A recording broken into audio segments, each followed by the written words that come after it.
Hello, everyone, and welcome to the last minute of play in the third period.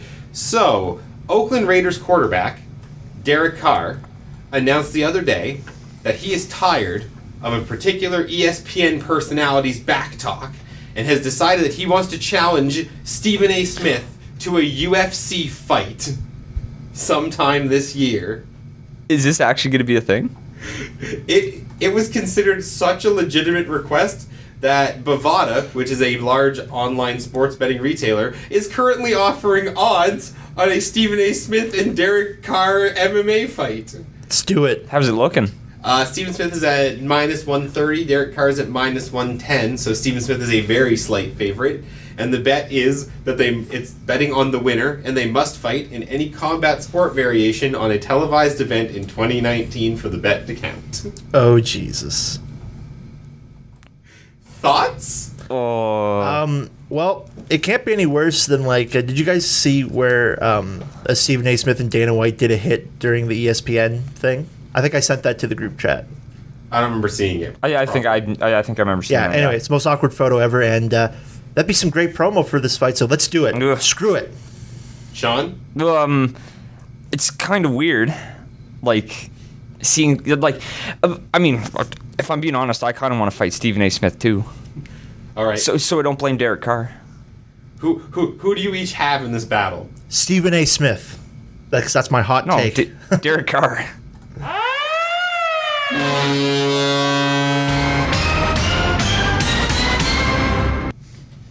And that horn means you are now listening to Overtime Radio on CHSR-979 FM here in Fredericton, New Brunswick, Canada. Welcome to the very sleepy Friday edition of the show. We are recording currently Friday morning, January 25th. You are listening to us at 2 p.m. on the 25th, we hope.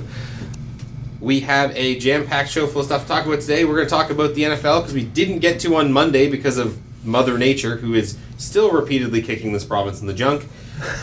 We're also going to talk about the firing of the true and only bearer of the Edmonton Oilers, he who builds not but cup rosters for other teams, Peter Chiarelli. We're going to talk about the Baseball Hall of Fame, and if we have some other time, there's a bunch of other stuff that we're going to touch on really quickly, but we're going to do big stuff first and let the little stuff kind of peter at the end if we have time. So let's start off with the NFL playoffs, and let's start off with the NFC Championship game. So I guess the question is, was it pass interference? Yes. 100%. Absolutely. 100%. He just came in and bowled him over. Yeah. Yes, he did. Yeah. That was actually, it was such a blatant call that, everyone that, multiple, sports betting outlets were refunding, lost bets, for Saints fans based on that.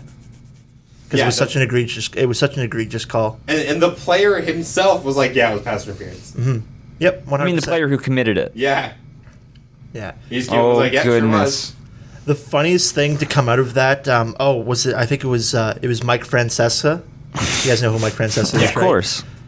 You know that Photoshop? There was a Photoshop of what's the guy? Nickel Roby-Coleman holding a jersey up, and there was a ref holding a jersey up, and someone Photoshopped it so it was Roby-Coleman holding a ref's jersey and the ref holding his jersey, and Mike Francesa thought it was real.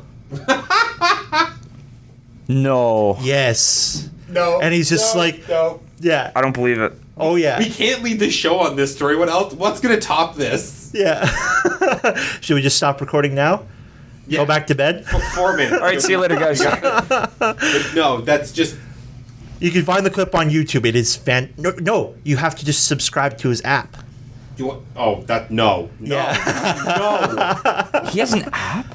Yeah. What does it do? It's extra content of him sitting in a room giving bad takes that you pay more than a Netflix subscription for per month. Do you want to know the worst part about it is he probably has millions of subscribers. Yep. I would imagine. Mm-hmm. I mean, I would do that if it didn't cost a bunch of money.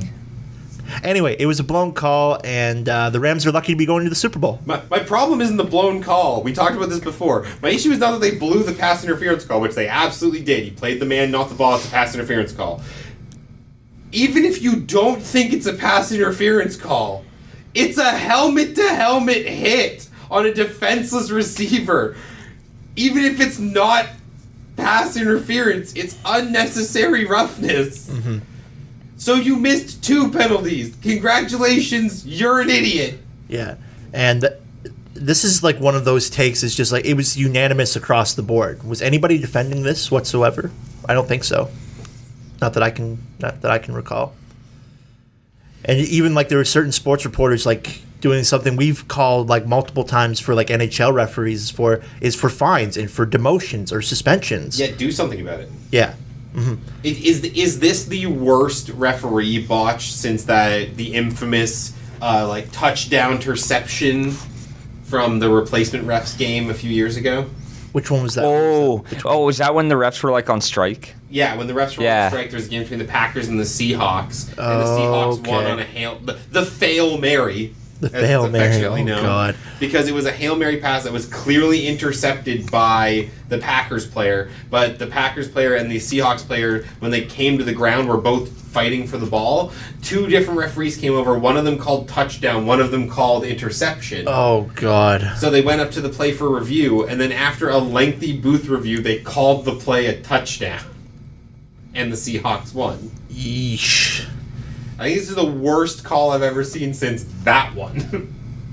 Might easily be. Yeah. Conveniently enough, another NFC game. Do the same referees work in the same conference? Because probably. At that point, I'm firing every NFC referee I have. Yeah. No, there's got to be some sort of like repercussions. Like if you screw up to that level at any other job, you get fired or you get suspended or laid off or someone else gets to do the job over you. Yeah. Yeah, it should work the same way with referees. That's just it. And poor Saints, they played a really good game and came up short. They played an incredibly good game to the point that they essentially stuffed the Rams' offense almost entirely for the first half. Mm-hmm. A Rams offense, so C.J. Jackson the game before was just running through people. Yeah, and it's crazy. Todd Gurley, C.J. Jackson, Jared Goff. That offense is loaded. Mm-hmm. They put up 50-plus points against the Chiefs. Yeah, that's pretty impressive. I mean, they still lost that game because the Chiefs put up more than that. But yeah, still though. Those 2 teams had a 60-point shootout. Yeah. And it's not that I don't want to take away anything from the Rams because if you get that far, you obviously deserve to be. They had a phenomenal season. They were 12-4, 13-4 at that point. Yeah, but even when the NFL comes out not even before the next morning and says they 100% blew that call, that should not have been. That should have been pass interference. If it takes your bosses less than half an hour to come out and publicly admit that you screwed up good. Yeah, and I don't know. I think this especially is one of those cases. Also, can't you review that kind of stuff in football? Can't you? You can in the Canadian Football League. But you can't in the NFL. The NFL does not allow review for major penalties. What? Then what's the point? And that's why they're talking of overhauling the system, right? Yes, that's why everyone's you should do what the CFL has been doing, because the CFL allows you to have plays like that reviewed. Yeah, because there's been a kind of a controversy of this sort pretty much every week in the NFL this year. Oh yeah, no, that this has been the ref ball season. Mm-hmm. There's a great video online from the This Week in Sports Ball guys from YouTube. .com/user/urinating tree, which is a fantastic username, by the way. That's such an internet name. Yeah. But, he does This Week in Sports Ball, which is a great comedy take. This Week in Sports Ball? Yeah. It's a great comedy take on the week-to-week action for the NFL, and he'll do special episodes. He did a special one for the NFL draft and for the expansion draft and stuff, or NHL draft and the expansion. That literally sounds like John Oliver for sports. Oh yeah, it's great. He's actually so funny, but his entire thing has been, ref ball. Yep. Yeah, this year it's been ref ball. Talking about the refs botching calls, Julian Edelman muffed that punt at me, Patriots fans. Yeah, I didn't see this particular play and everything. I went to bed halfway through that. I think I saw this one. I'm trying to remember the timing exactly, but I'm having a hard time in it. I want to say it was the third quarter because the Chiefs didn't do anything in the first half. That was another game where the best offense did jack. But it was the Chiefs the Chiefs were down by 3. And it was the very end of the second quarter, just before halftime. They kick a punt. Edelman goes to field the punt, decides he shouldn't field the punt, steps away from the punt, thinks, oh God, maybe I should field the punt, reaches out towards the ball, and at the last second has that moment where your brain's no, bad, and tries to pull his hands away. The Chiefs grabbed the ball, assuming that Edelman touched it, which would make it a fumble, and carried into the end zone for a touchdown. But the referees call the play dead because if Edelman doesn't touch the ball, then the Chiefs collecting it just determines where the punt ends. Oh, really? Yeah, it's not a live ball. Because like him touching it and dropping it, that'd be considered a fumble. Okay. Yeah. But otherwise, it's not a live ball. So what happens is because the refs called it a dead ball when the Chiefs picked it up, they had to review and have conclusive proof that Edelman fumbled the ball, and they just didn't have it. What point of the game was this? They were down by a 3 or 4 in the second quarter after essentially having no offense for the entire first half. So that would have given them the lead. That would have changed the whole game. Yeah. It could have changed the whole game. You have to remember that they lost to Brady on a last-minute touchdown drive. If they had an extra 7 points on their total, the Patriots don't win that game. Yeah. Wow. That's insane. So he just got a finger on it, right? Because you say it was like fingertips. SportsCenter slowed it down to like frames, like a 1/100th speed, and you see that it just grazes like the fingertip and thumb of Edelman, like as he's yanking his hands out of the way. So I understand them getting that call wrong, but hey, Patriots fans, it happened. You are also lucky to be in a championship game. Not that lucky, because as me and Sean pointed out last year, and teams still haven't learned, you cannot take a fourth quarter lead on Tom Brady if he has any amount of time to actually win the game after that. Because, as we've pointed out, his Madden character is glitched and has a 105 clutch rating, and you will lose that game. Mm-hmm.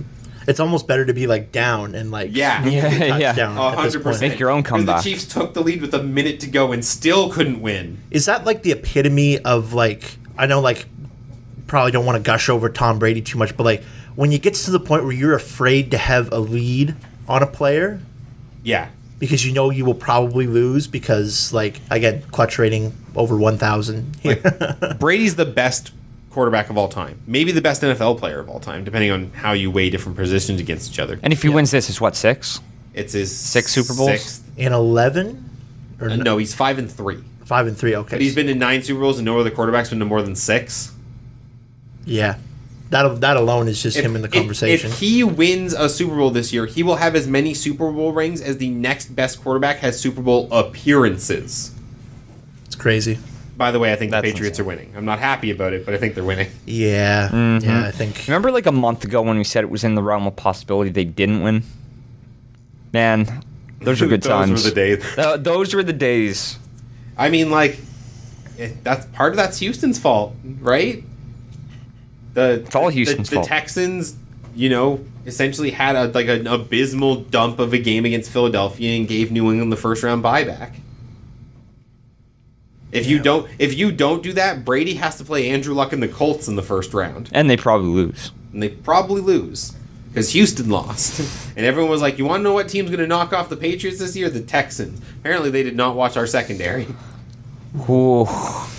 Yeah. But, we've pretty much all seen this movie once or twice before, so... Once or twice. Times. You've seen it. Yeah. You want to know what's really funny about this? Is it's the exact opposite of Brady's first Super Bowl. Oh, because his first Super Bowl was against the Rams. And that team was the greatest show on turf. Marshall Faulk, Kurt Warner, 15-1. That team was the best. People said that might have been the best offense to ever play football. Mm-hmm. Was this they weren't the L.A. Rams at that point? They were. No, I think they were in St. Louis. Yeah, St. Louis. Yeah. But it feels the exact opposite this time. Jared Goff is the one who has to climb the monolith. Would anybody bet against the Patriots now? No. No? If you're smart, I wouldn't. And I don't mean as a gambler. I mean as a pundit. I think historically, like after hearing that, it's kind of like it sounds almost prophetic. Yeah, because Brady did it over the greatest show on turf, and then Manning did it to Brady. Now Goff might do it to Brady. Yeah. We'll see. It's the Patriots' game to lose, for sure. I'm not going to bet against. I'm not going to bet against a team that has Todd Gurley. Because he could just snap off for 250 yards and bury the Patriots, right? Oh, of course. And clock advantage and rushing yards. But I still wouldn't bet against Tom Brady. All right. I think anything else to add to the NFL stuff? No, not really. I think we covered it. Hit it all. It's gonna be an interesting Super Bowl. I think. Other than it does seem a little bit one-sided at some point, but who knows? That's part of the fun. Yep, magic can happen. Also, Saints fans who are worrying, don't worry. The sky is not falling. You guys still have the two-headed monster in your backfield, and it doesn't matter that Breeze is starting to age out of the league because you guys are mostly a rushing team now that just has the benefit of an all-time great quarterback. Don't panic. It'll be fine. Peter Chiarelli. Who wants to take the lead on Chiarelli? Well, I'll start out by saying I have a list of the transactions he made in notable moves. Let's hear it. Okay.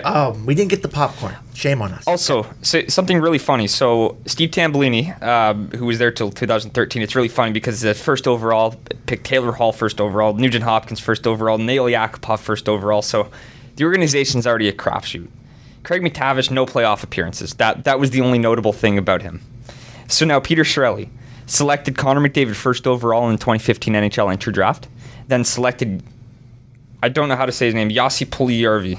Yessi Puljujärvi. Yeah, I think it's Yossi. Yessi. He'll probably come out and correct it. He'll probably come out and correct it like every other European player. Yeah, we'll see. I know when he was the Finnish guy. When he was playing at the World Juniors, they were saying Jesse in the a North American way. Jesse Puljujärvi. Anyway, Puljujärvi, fourth overall, then traded Taylor Hall for Adam Larsson, traded Jordan Eberle for Ryan Strome, traded Ryan Strome for Ryan Spooner, signed Milan Lucic to a 6-year, $42 million contract, and one playoff appearance in 4 years. He also okay, so I'm sure he's done bad things, but I know he's had to have done at least one good thing, right? Draft McDavid. I mean, I mean, other than having to hit the home run over the 5-foot fence. Well, I think Puljujärvi was still a good pick. Okay. I still think he was a good pick. I don't think that's an incredibly hot found take. that kid they have in net, though. Koskinen? Yeah. Yeah? What do you think about that contract? I don't know what to make of it. Hold on, I'm going to pull up some numbers. They just signed Koskinen for, was it 13.5 over 3? Yeah, I think it's like 2.75 or $3 million per year. Well, if it's 13.5 over 3 years, that would make it 4 something, wouldn't it? Yeah. I think that's a little bit too much. And then you fire Chiarelli 24 hours afterwards. You think the contract got him fired? No, I think he's not the only one making the terrible decisions here. In order for some sense to get back into this management group, you almost have to decimate it further. We're talking about Leafs in was it 2014 was the scorched 15 scorched earth. You can't scorched earth. You have Draisaitl and McDavid. And there is the dilemma, because I don't even say it. I'm not gonna say it because it's not the writing's already on the wall at this point. But how are you going to rebuild this team when all the assets are ones that you need to keep? Then keep the assets. But what are you going to do? What do you mean? So are we going to rely on good drafting? You play the long game. You need to keep 5 players. Okay. McDavid, Draisaitl, Klefbom. Larson, 6 players. Klefbom, Nurse, and Koskinen apparently, yeah. Yeah. And even he's 30. Tear the rest of it down to the studs. Big boy though. Okay. What are you gonna get for that? Well, first off, if Milan Lucic actually continues to play at the pace he's played over the last 7 games, you might be able to get something for him at the trade deadline. Maybe not this trade deadline. Yeah. I don't know. Well, when did he sign that contract? 2015. So what? He has 2 years after this, 2 or 3 years. Yeah. It's not terrible, but I think for Edmonton, for them, they really have to hit on the lower draft picks. And like you said, hitting a home run over the 5-foot fence. Edmonton's really good at drafting in the first round. Even at that, it's iffy. But they need to hit in the later rounds. So this is all the players that, other than the 6 or 7 that we made. Okay, if we're going to keep those, keep those. Kyle Brodziak, Colby Cave, Alex Jason, Zach Kassian, Jujhar Khaira. Is that how you pronounce it? Khaira? Okay. Milan Lucic. Do we say Nuge? Oh, yeah. I think he's one of the guys that you move. Yeah. Jesse Puljujärvi, Ty Ratty, Tobias Reeder, Matt Benning, Kevin Gravel, Brandon Manning, Petrovic, Chris Russell, Andre Sekera, and Cam Talbot. What do you get? I don't know, man. There's a lot of young blood on that team. Maybe it's just coaching.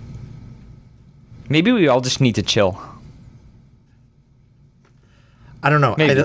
I think it's They added Hitchcock when a few months ago, right?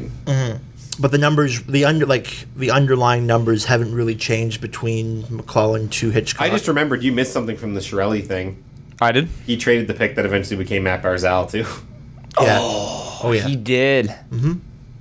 Yep. What was that guy on Twitter that had that really insane tweet? And Anthony Beauvillier. Yeah, how could they fire Peter Chiarelli? He's made a Stanley Cup contender. At Oh Long wait, Island. it's on the Islanders. He's not the GM for them. He's the GM of the Islanders, and he didn't even know it. It'd be really funny if he joined their management staff. I get his confusion. Team colors are the same. Ooh. Yeah, it's like, oh, why is my team always wearing their third jersey? And even their cap situation isn't that bad. It's like outside of Lucic making $6 million for the next, it's 4 years after this. Nuge is making $6 million, but if you move those, like, Okay. like if the biggest you move those, the biggest contracts you have are McDavid and Draisaitl, and then the next closest is Larson at 4.1. Yeah. So there's two things really. One is who do they get for the next GM? Who? someone young. Steve Yzerman. Yzerman's not leaving Tampa. He's already left Tampa. Wait, when that happened? He got fired. No. He resigned rather. He's back in Detroit now. Yeah. The rumor is I think he was. How long ago did that happen? Before the season. Ago. Yeah. Was it before the season? Yeah, it was before the season. Yeah, and he I is. completely missed that. Yep. No, he's not a part of their management group anymore. Yeah, no. Which is kind of weird because they're probably going to win a cup this year. Yeah, why wouldn't you stick around? Is he actually with Detroit's? I think he's with the management group? organization. He's not the general manager. Still Ken Holland. Yeah, well, that's kind of what the rumor was, is that he was leaving there to go get prepped, get back into the Red Wings organization to eventually supersede Ken Holland, who is going to be retiring either probably this year or next year and everything. Because they need Sure. to change because, well, they've had the same kind of outlook and general management as All right, for so the my last point 20 still years. stands, but the team is wrong. Yzerman's not leaving Detroit. No. Okay. Who else do you hit up then? Who's out there? It's going to be somebody young.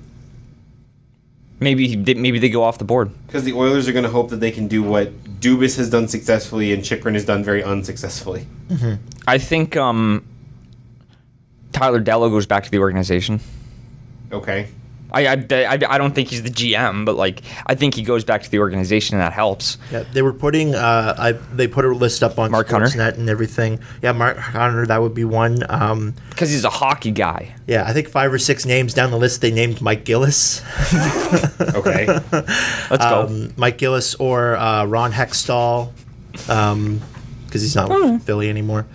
So that's one that you need to get a competent guy. If they manage to do that, they Grant Fuhrer, he's got ties to. Oh God, no. No. They can't have any ties with the Oilers. Wayne Couldn't Gretzky. Well, currently it's Keith Gretzky. He's the interim. It's his brother. Yeah, Yeah. that was a big joke on Twitter the day after the Still affiliated. Yeah. Fill up the rest of the front office. Hire Brent and Wayne, too. Oh, jeez. But anyways, the other thing is that they are still, this is not, something that you have a lot of time, I don't think. You are on the clock a bit. No, and you're not. I think you are. You've got 6 more years of McDavid and Draisaitl. But how long More than that. are you going to At that, miss right? the playoffs and not be successful before one, if not both, say, hey, I'm almost 10 years into my career and I don't have a cup. 10 years into their career, still 6 years away. I don't know. They have to show improvement. This Oilers team isn't that bad. They made the playoffs 2 years ago. I don't know what's wrong with this franchise right now, but this team made the playoffs 2 years ago, and that making the playoffs was after the Hall trade. So it's not just that Hall's not there anymore. Yeah, well, also, wasn't Cam Talbot carrying them for a lot? He had some Talbot pretty... wasn't in Edmonton yet. Oh, Yeah. That was his first year. Yeah, Yeah, and he was destroying worlds. Yeah, and McDavid was on fire and Draisaitl especially. That was his best time as an Oiler so far. I think he put up more points than McDavid in that playoff, if I'm not mistaken. Yeah, but but the thing is, my point is that the roster is capable of much better than how they're playing. So there has to be something that's going on that has nothing to do with who the personnel is. Yeah. One thing, if I'm going to go to the actual players, is that Draisaitl needs to step up and be able to support his own line. He needs to be worth the money he's paid. Yeah, exactly. Like, he shouldn't be like, I'm pretty sure like he's like had requests like, oh, I want to play with McDavid all the time. Like, no, we're paying you. You're capable of playing center. Play center and carry your own line. You should be able to. The key for Edmonton is just making sure that you can win hockey games without putting those two together. Yeah, that you have to at least show promise. Like show maybe depth. If you're like 2-3 years and you're still like just shy of being a cup contender, that's fine. But like, there's no more. You can't pedal backwards anymore. Things have to start moving forward. The next move they make, whether it's a trade or it's naming a GM or naming a permanent coach if Ken Hitchcock's not going to stay, which I don't think he's going to after the season. Because he just took this because like Edmonton was his childhood team. He's like, screw it, I'm retired, I got nothing to lose, sort of thing. And like you even need to make a change at management, coach, roster, or all three really. And it's got to start trending up. You can't keep pedaling backwards. Not with McDavid and Draisaitl on your team. It's not acceptable. Any trade talks that don't involve those guys should be free game. Like anyone should be on the table, even Darnell Nurse, even Oscar Klefbom, because you could still get a return for that. And if you get the right pieces, then you do it. Yeah. Right? Like everyone always says, for the right price. Yeah, I would like try and load up as many draft picks for this upcoming draft because you need to have a good draft. You need something. You can't just keep rolling down the same hill that you've been rolling down for the last 3 or 4 seasons. Could you imagine they pick first? Could you imagine they pick Jack Hughes? Or Capo Kakko? Yeah. Kakko. Yeah, I think they'd pick Kakko. A Swedish hockey writer has implied that he thinks that the best course of action for the Arizona Coyotes would be to offer sheet Mitch Marner. That's like the coldest take ever because like 20 other people have said the same thing about either Marner or Matthews. Let me say this right now. Nobody's getting offer sheeted. No one's getting offer sheeted, guys. I'm on that boat. They specifically said that they should offer sheet Marner so that once the Leafs match, they can offer sheet and steal Matthews. That was the take. It's not going to happen. If you're Dubas, like even if it means overspending, you get both and you move somebody. But my question about this is why don't we see offer sheets? The big thing, It's an honor code. I'm pretty sure it's kind of like an unspoken kind of etiquette kind of thing. Because you want to maintain those like good like relationships for like further kind of transactions. I'll burn every bridge if I win a Stanley Cup. Yeah, but I mean, it's also that if you're gonna offer, say, Matthews $14 million, all the assets that you're giving up. Yeah, and it'd be like 4 first-round picks. You're burning your pipeline. Matthews. It's like cool, you got Matthews, but you just burned your pipeline. Yeah, it just shocks me. I just don't get why we don't see it more often. Yeah, no, I think it's just like the collateral damage that kind of happens afterwards, and like just like what it expect. Like I don't think like any player other than maybe McDavid is worth giving up 4 first-round picks for. Jim Betting trades Michael Del Zotto to the Ducks, doesn't get a roster player in return, then comes out and specifically states that Vancouver is in no way going to attempt to make the playoffs. Oh, really? Yeah. So if it happens, it happens. Yeah, if it happens, it happens. But Benning is in no way actively trying to make the team playoff ready. So are they selling? Is that what he's saying, or are they standing pat? I don't know.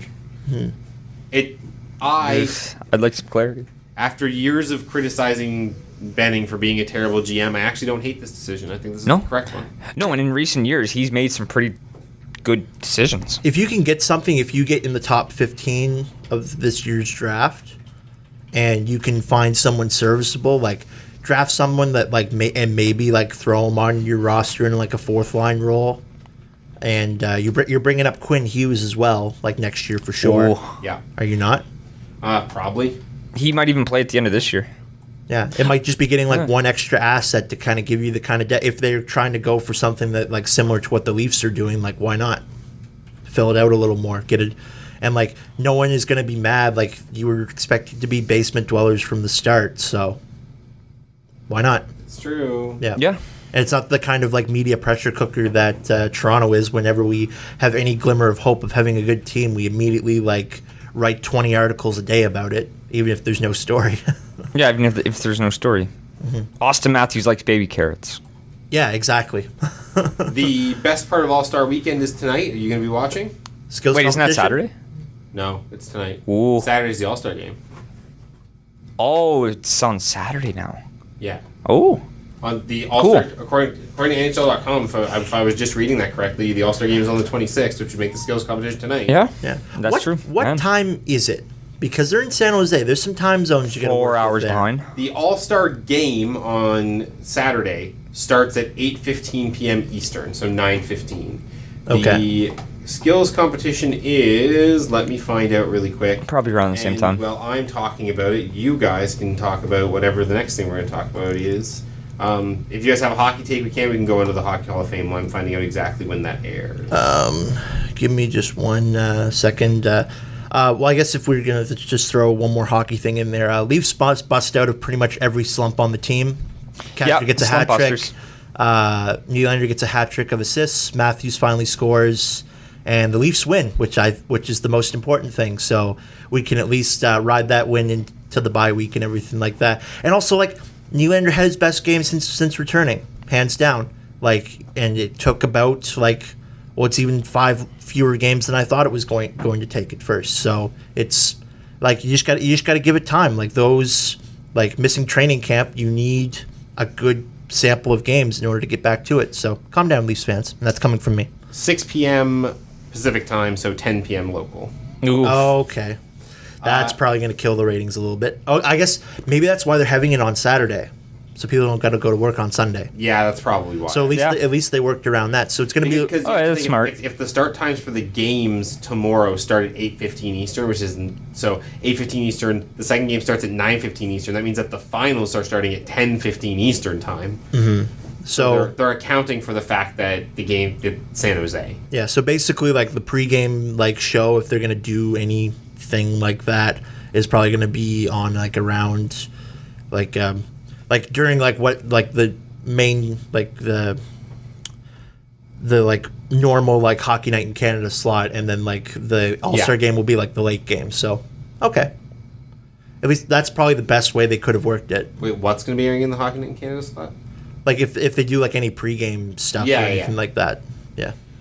They've announced that there's only going to. Technically, the announcement was made a week ago, but I was looking for the details on it. There's going to be 6 events. Fastest Skater presented by Bridgestone, Premier Passer presented by Enterprise, the Save Streak presented by Ticketmaster. The save what? Save Streak, What's that? Is it it's just goalies just yeah. save? Okay. Puck Control presented by Gatorade, Hardest Shot presented by SAP, and Accuracy Shooting presented by Honda. Wait, do they still have the shootout at the end? I don't think so. That's Yeah, sad. I think they took it out after last year, or the year before, something like that, which is kind of dumb. But 1 second here. Shoot a group of division goes when each goalie face one opposing. Okay. Save Streak. A minimum of 4 goalies and all 36 skaters will participate in the Ticketmaster NHL Save Streak. A shootout grouped by division where goalies compete to make the most consecutive saves. Each goalie will face one opposing division and a minimum of 9 scoring attempts. Each scoring attempt is officiated in accordance with NHL rules, blah, blah, blah. Players from each division will shoot in numerical order, lowest to highest. That's interesting. With your divisional captain shooting 9th. A goalie round at the save streak can't end with a save. If the divisional captain's shot is saved, the goalie continues to face shooter until a goal is scored. If the goalie makes a save on divisional captain shot, the order of shooters to follow is the same as the original order. Blah, blah, rules, more, rules, blah, blah, blah, blah, rules. Yeah.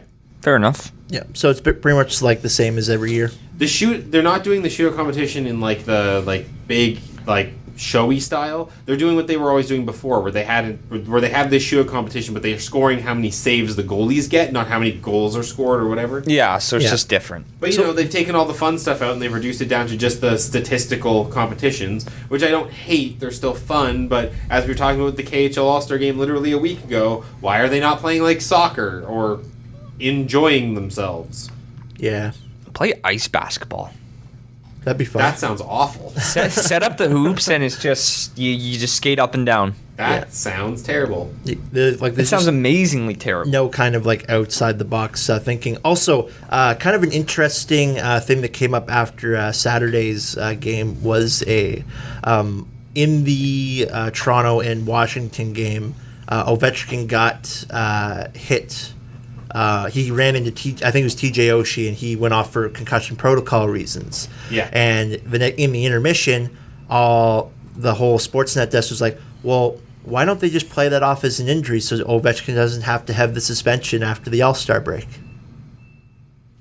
Oh my God, that just ties back to our point from last week of if your players are finding excuses to not go to the All-Star game, your All-Star game stings. Yep. At least he gets to play in the next regular season game. Well, and what was funny about this, and I laughed when I saw that he left. I wasn't happy that he got injured or anything, but the Washington Capitals had the option to sit him out for that game against Toronto or sit him out the game right after the All-Star break. And since they lost the night before, they decided to play him. So could you imagine if they decided to play him and then he's out with a concussion? Oh, that'd be worse. Oh. I couldn't help but chuckle at that, but... Yeah. Glad he's okay. Baseball Hall of Fame class of 2019 has been announced.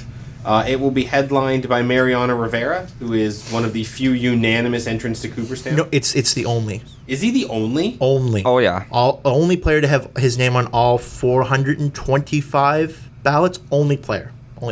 That's insane. He's the first? Yep. Like, that's not disrespect to Rivera. He's the greatest closer of all time. Easily. Mm-hmm. Sean found an awesome stat. What was it, Sean? It was that more men have walked on the moon than Mariano Rivera has blown saves in the playoffs. That's utter Wow. 12 men have walked on the moon. He's only blown 11 in the playoffs. That's so dumb. So profoundly dumb. I'm just shocked It that is. Rivera's the only unanimous entrant. Mm-hmm. Just because that seems like something that would happen more often. Nope. It's maybe it's just like for the same year. This must be his first year eligible because Yeah, he only he's retired. definitely on his first ballot because he retired a couple years ago. Yeah, because like that could be construed for like what would you consider to be like a first ballot Hall of Famer? Like or someone who would be worthy of a unanimous Like someone who's vote. playing right now or just in general? Anybody. I don't know. It's not that I think that the other people deserve it. It's that I just imagine it would have happened before. No, well, who knows? It could always depend on like how many of these like great players were grouped into like one first ballot, and you can only select so many. Well, you can select 5. Yeah, I think is what it is. but what if you had 8? Like there'd be like you would be probably left off at least one ballot depending on differing opinions. I guess, but I don't know. That sort of begs the question then of we were saying he's the best closer of all time. I think that him being the only unanimous entrant to the Hall of Fame begs the question: is he the best baseball player of all time? Period. Yeah. You can make that argument. You could make the argument for pitcher. Like I know, like it's like I'm not sure like how like poorly like closers are viewed in that conversation, but still, like it's still a tough job in its own right. It doesn't have like the miles and everything that you got to put on yourself, but like the pressure and like you're coming in is kind of like semi cold. Like it's kind of a weird way like they do it in baseball and everything where you're coming in and you haven't played all game, but you have to play the 2 or 3 most important innings, right? So Well, and Mariano Rivera, man, like watching him play whenever they would go to Toronto and I would watch them, and I would just shut the TV off when he came out because I was like, it's over. yeah, It's an 8-inning game. Mm-hmm. It's done. that's kind of like in the same way, very appropriately, like Roy Halladay is like, oh, if you had to like do something after the Jays game, like make sure you scheduled to go to like a Roy Halladay game because you knew how long the game was going to take because he was that efficient at throwing strikes and getting through innings. Yeah. I guess we might as well just move on to talking about Doc. I was going to kind of go in a different order here, but since we've already brought him up, we'll talk about Holiday here. Mm-hmm. I have the quote originally from his widow. Like basically when it first came out, I wanted to read it because it is kind of. I think it's kind of heartfelt, and I think it was put in a really nice way. That death was almost like very shortly after this show started. Yeah, and I remember we had that little We did an memorial memoriam for him there, and he's the greatest Blue Jay of all time, right? Oh, hands down. Because he's up there. I don't know if it's hands down because Top 3. There's Alomar, Yeah, that's true. Carter. do you count Wells in that conversation? In the outside, I guess. I don't think so. Wells is definitely an outside looking in. If we're talking about that era of the Jays, the best Jay was Halladay. Yeah. Yeah, that's true. No question. Your question is he better than some of the 92, 93 players? That's probably a little bit more debatable. Mm-hmm. Especially if you're talking about, World Series home run hitter Joe Carter. Yeah. Who will ever live in infamy as long as the Rogers Center still stands. But that's the thing is the song that we played in memoriam for Roy Halladay was actually from a Toronto band. And the song was all about, would the Blue Jays ever have another player as good as Joe Carter? And the reason why we chose that song for Doc Halladay's memorial was that me and Sean genuinely feel that his status as a Jay is as legendary as Carter's was, even if Halladay literally never won a playoff game for the Blue Jays. I saw a document, Never even played one. Just someone they did kind of a profile on Doc, and I think this is when he got traded to the Phillies, and they were just talking about his work ethic. He would go and he would pitch for 2 hours a day. Oh yeah. And then go back into the room and train his legs for 2.5 hours. He was the most durable pitcher of all time. He definitely has the complete games record, right? Has to. For the Jays or of all time? Yeah. Because that's an interesting question. Yeah. I will find out. Because that was his big thing. Every season he played, at least 70-80% of them he would play all 9 innings, and that's unheard of, especially in the era of having relief pitchers and everything like that. I'm not sure if one of you guys want to look it up. I have the quote here from his widow. If you guys go for it. So this is from Brandy Halladay, his widow. Being inducted into the Baseball Hall of Fame is every boy's dream. To stand on that stage in Cooperstown and deliver your acceptance speech in front of baseball's most enthusiastic fans is something that every baseball player aspires to achieve, and Roy was no exception. But that was not Roy's goal. It was not his goal to have those 3 letters after his signature. His career tonight's announcement is the end result of that effort. If only Roy were here to personally express his gratitude for his honor, what an even more amazing day this would be.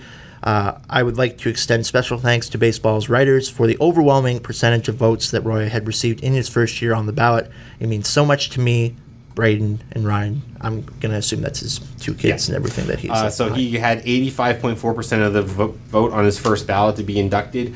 He I couldn't find game length, but he does, but I think of note, because this I think is about as telling a statistic as you can get, he was the American League leader in shutouts, which I'm assuming would be complete games, because otherwise they would be shared, but he was 3 times the American League leader in shutouts. Yep. In a single season. Yeah, and which is a ridiculous stat line. Yeah, if you're on a shutout, why would you get pulled? You just keep him in the whole game, and odds are you're probably pretty below 100 on the pitch count. But those 3 years that he won that, he was the player with the most. He played for awful Blue Jays teams. Oh, he sure did. Yeah. Awful John Gibbons Blue Jays teams, too. It's kind of sad that he back. basically served as the slump buster every time the Jays went into were just getting decimated. He was the one-man army, right? Mm-hmm. Yeah, and whenever he went to the mound, you knew he was going to put up a quality start. Does baseball have analytics for They have analytics for everything. For everything, but for hits on overcast days. Good pitching stats versus run support. He's got to have one of the worst differentials for that, because there's so many games he should have won if his team could competently hold a bat. Yeah, they probably won they probably lost 2 or 3-0 because they just couldn't hit a baseball. And even if you take that into consideration, career stats for Halladay: 203 wins, 105 losses, 3.38 ERA, over 2,000 strikeouts. 8-time All-Star in 02, 03, 05, 06, and from 2008 to 2011. 2-time Cy Young Award winner, 2-time Major League Baseball wins leader. Obviously, those are the 2 Cy Young years. Perfect game, postseason no-hitter, Blue Jays level of excellence, Phillies Wall of Fame, and an incoming member of the National Baseball Hall of Fame. Yeah. He doesn't have 300 wins. No. See, he played for bad Jays teams. Yeah, that is the most telling. I think that's the most telling stat, is a picture of Roy Halladay's is not in the 300 win club. It's crazy he only has, I guess he would have had more than 300 starts, but it's crazy he only has 308 decisions. Oh, total. really? Yeah. Because 203 wins, 105 losses, right? Yeah. But Well, there were probably a lot of them where they might have been like no decisions. are you mad that they're not going to put a logo on his hat? It's like which one means more. You have to. I respect it in the way that like Halliday is not here to make that decision, so they're keeping it neutral. But come on, you know which one's more special. The fact that he played 11 seasons for the Jays and only 4 for the Phillies. Yeah, and I don't want to criticize I think that's big decisions that his widow does not want to have to make. She would have obviously wanted Roy to make if he was still here with us. So I think she just wanted to not have a controversy or anything like that with it. So maybe that was just her way of making sure that this that kind of debate doesn't kind of overshadow Halliday's induction. Arguing over, should it be Phillies or should it be Jays or anything like that. As obvious as it may seem, especially to the three of us in this room, maybe she just wants it to be focused on Halliday or focused on Roy and nothing else, because this is his moment. It's not the Jays' moment. It's not the Phillies' moment. It's Roy's moment. So if I hope that is the way that she's thinking, and if it is, I can be at peace with that. I was a lot hotter on this before this, but I think that's actually a really good take. Yeah, I agree. Yeah, it seems a lot obvious, even though we may be a little bit biased as Canadians and everything, and Toronto being our only Canadian team. He did play a lot more time for the Jays. Was 11 seasons for the Jays versus 4 with the Phillies. Even though those 4 Phillies teams were a lot better than any of those Jays teams that he ever played on, but some of his most memorable moments were with the Jays and everything like that. So we still got 2 players to get to. Yeah. So let's move on here from Roy Halladay. But yeah, it's special. Let it be about Roy. One of my favorite players growing up, on his last chance on the ballot, Edgar Martinez of the Seattle Mariners, finally entering the National Baseball Hall of Fame. Last chance on the ballot? Yes, you're only eligible for 10 years. Really? Yeah. On his 10th and final ballot, he matched Roy with 85.4% of the balloting, which gets him above the 75 he needs to get in. So that's, DH and third baseman for the Mariners from 1987 to 2004, played his entire career in Seattle. I saw a bunch of him playing because I grew up in Saskatchewan, and out there you get a lot of Rockies and Mariners games because you're in Western Canada, and both of the Canadian teams were in Eastern Canada. So I saw a lot of Gar Martinez. Edgar Martinez career highlights: career batting average .312, 2,247 hits, part of the 2,000 hit club, 309 home runs, 1,261 RBI, 7-time All-Star in 92 from 95 to 97, 2000, 2001, 2003, Silver Slugger in 92, 95, 97, 01, and 03, 2-time AL batting champion in 1992 and 1995, AL RBI leader in 2000, has number 11 retired by the Mariners. He's also in the Mariners Hall of Fame, and now, finally, on the last possible opportunity, Edgar Martinez enters the National Baseball Hall of Fame. What a story. Well deserved. That's got to be rough. Because he kept inching closer and closer and closer with every year. Yeah. But last year, he missed. He had 70.4% when he needed 75% to get in. Yeah. There had to be a lot of fear. Yeah, just kind of white knuckling. Waiting for the decision. He probably had this day. I'm not sure how early they announce when the next class is going to be. It's roughly the same time every year. Yeah, so I'm probably getting around this year. He's getting a little bit anxious, maybe a little bit more irritable. Is it gonna happen? And he finally does. Each season, he averaged 5.6 wins above replacement. So that just measures that his team basically won almost 6 more games because he was in the lineup. Oh, this is Martinez? Yeah, and that's a high number for that stat. I mean, he was the face of the Mariners for 15 years. Yeah. No, exactly. Yeah, superstar. That must have been right before Ichiro came in and kind of stole the show there. Yeah. And then I think appropriately with Roy Halladay coming in on his 6th ballot, Mike Mussina is going to join Doc in the Hall. He got 76.7% of the ballot, just enough to cross the threshold. He's going to get in at 50. Obviously debuted for the Baltimore Orioles, played for the Orioles for 9 years from 91 to 2000. for the Yankees for 7 years from 01 to 08. Essentially Doc's rival for the entire period of time that he was in Toronto. Messina's record is 270 and 153. He had a 3.68 earned run average and 2,813 strikeouts. He was a 5-time All-Star, 92 to 94, 97 to 99, 7-time Gold Glover, 96 to 99, 2001, 2003, 2008, and he was the Major League Baseball wins leader in 1995. He's also a member of Baltimore Orioles Hall of Fame. This sort of feels like Korea going in with Solani. Yeah, that's fair. Or Yeah. like when, hopefully, it'll line up so Ovechkin goes in with Crosby. That's a kind of much thing. better example. We really want to see Ovechkin go in with Crosby. Yeah, and even Malkin, that would be a triple kind of threat there as well. And I realize that for Halliday, it's a higher percentage in on his first ballot, so people don't look as favorably on Messina. But that's a great career. Mm-hmm. Absolutely, and I'm the Baltimore Orioles kind of had the same kind of thing with him than that Roy Halladay had with the Jays, is that there weren't great teams, but that was the one shining star on all of it. Because I'm pretty sure during that whole time, it was always Orioles and Jays battling for the basement of the AL East. It felt that way a lot of the time. Messina only had one losing season in his entire career. Really? Yeah. Yeah. So he was he a pitcher? Or He's a pitcher. He's a pitcher. Okay. Yeah. Only one where he finished below 500. Yeah. In his rookie season. Yeah. Was his rookie season? It was his rookie season when he went 4 and 5. Did Halladay have any? Oh, I wasn't But- counting that because they don't count that as full seasons. He still had a 2.87. He had one full season where he went 11 and 15. 11 and 15. I wasn't counting the. Oh, rookie there, season. yeah. Yeah. Yeah. Okay, never mind. That's pretty rough. But I mean, wins above replacement, which is the stat that me and Sean like to reference a lot. He's 23rd all time. Yeah. So what is that stat again? That is an amalgamated advanced stat that calculates how many more games your team wins in a year over the league average player at that position. Okay. So they have it for every position in baseball. So what do they factor in with pitchers? So it's strikeouts, innings pitched, ERA, everything. Quality starts too, I think. Quality starts, quality of opponent. I'm guessing run support would probably factor into it as well a little bit.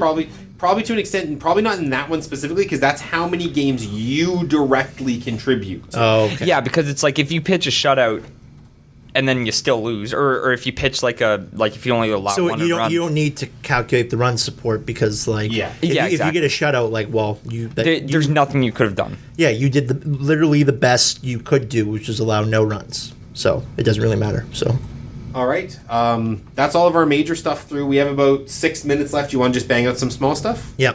First thing for women's volleyball for UNB, Emma Burns of I can pull up what team she's coming from. Just a committed player for next year and everything. UNB volleyball, and it's a big deal because her sister already plays for UNB. Played for UNB. I think so. I'm assuming that's why there's a second Because the someone headline in was this second photo. Burns, right? Yes, right. Because I think in the photo, if I can find it here yeah, I think that's her. They definitely look similar, but I think they're both standing in the same photo together, unless that's the coach or anything. But yeah, joining from the outside here at the Spartans Volleyball Clubs. I'm not sure if that's the local. Is that a local in town or anything? But UNB volleyball has had a couple high-profile signings this year. I know that's not a sport that we give a lot of attention to, mostly because it's sort of out of our wheelhouse. We know how the sport operates, but it's not our field of expertise. But I know for a fact that I've seen 3 or 4 big headlines. So I didn't realize women's volleyball was a sport that the university cared about so much. But it looks like they're making a conscious effort to be the best at that sport. yeah, I'm actually going to be covering a couple of their games over the weekend. So maybe we can talk about that on Monday or something like that. So, Sounds good. Yep. cool. Cristiano Ronaldo got dinged for tax fraud, Yeah. Go like figure. all rich idiots do.